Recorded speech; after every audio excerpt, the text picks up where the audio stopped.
Chandail et Chignon, le podcast d'une médiathèque de Saint-Médard-en-Val. Aujourd'hui, j'ai envie de vous parler d'un coup de cœur qui m'accompagne depuis quelque temps. J'irai dormir chez vous. Est-ce que je peux dormir chez vous ce soir? Je pense que c'est probablement les questions les plus improbables de la télévision française. Et pourtant, depuis plus de 20 ans, elle ouvre des portes partout dans le monde. Cette question, c'est celle d'Antoine de Maximi. Vous savez, cet homme à la chemise rouge qui débarque seul dans un pays, sans réservation, sans équipe, et qui demande des inconnus de l'héberger pour la nuit. Cette année, Antoine de Maximi a fêté ses 67 ans sur le tapis rouge du Festival de Cannes. Quand on voit les photos, c'est assez étonnant, parce que lorsqu'on pense à lui, on n'imagine pas vraiment sur le tapis rouge.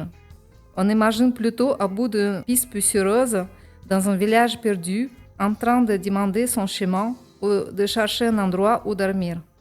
Et c'est justement ce qui le rend si attachant. D'ailleurs, j'ai failli le croiser cette année. En février 2026, j'étais en vacances à Île-Maurice, à Flic-en-Flac. Un soir, une vacancière avec qui nous avions sympathisé nous annonce « Antoine de Maximi est sur la plage ». Sur la même plage que nous, dans la même ville, au même moment, mais malheureusement, je suis arrivée trop tard. Quelques mois plus tard, le 29 mai, l'épisode consacré à Île-Maurice était diffusé.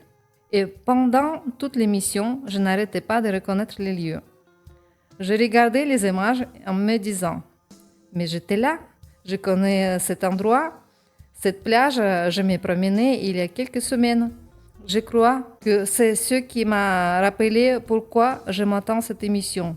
Parce qu'au fond, Je vais dormir chez vous ne parle pas seulement de voyage, elle parle de rencontres. Je vis aujourd'hui en France, mais je suis née au Kazakhstan. J'ai toujours été sensible à la différence culturelle, aux façons de vivre, aux traditions et à la manière dont les gens se rencontrent malgré les barrières de langue ou de kilomètres qui les séparent.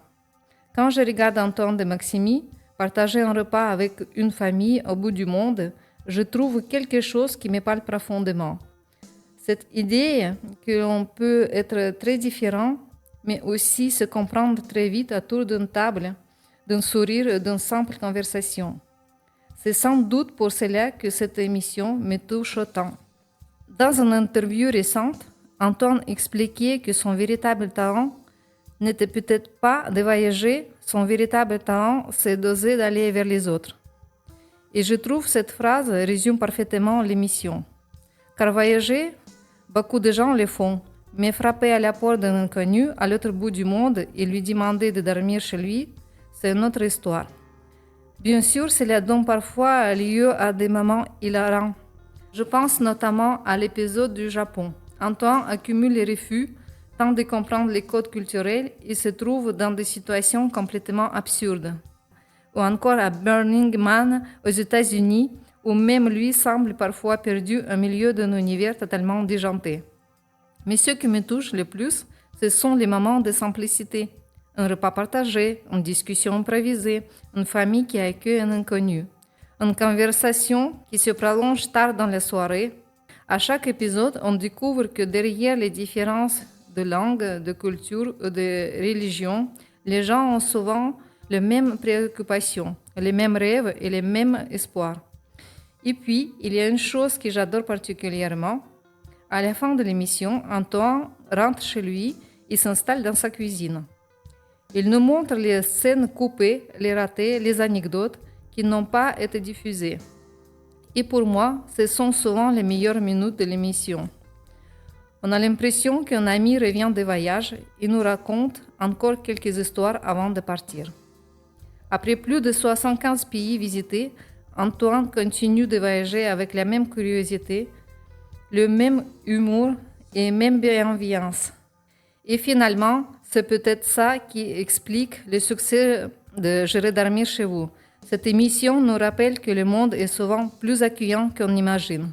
Alors, si vous ne connaissez pas encore Antoine de Maximi, je vous conseille vraiment de tenter l'aventure. Attention cependant, après un premier épisode, il est très difficile de s'arrêter. Et si un jour vous apercevez une chemise rouge sur la plage d'Île-Maurice, Ne faites pas les mêmes erreurs que moi. Allez lui dire bonjour. Semez vos envies et cultivez votre curiosité en attendant le prochain podcast des médiathèques de Saint-Médard-en-Jalles. Abonne-toi.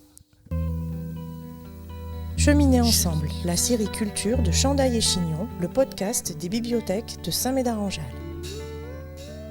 Cheminer ensemble, le point G de la culture par les bibliothécaires de Saint-Médard-en-Jalles. Cheminer ensemble. Ça vous a plu? Vous reviendrez?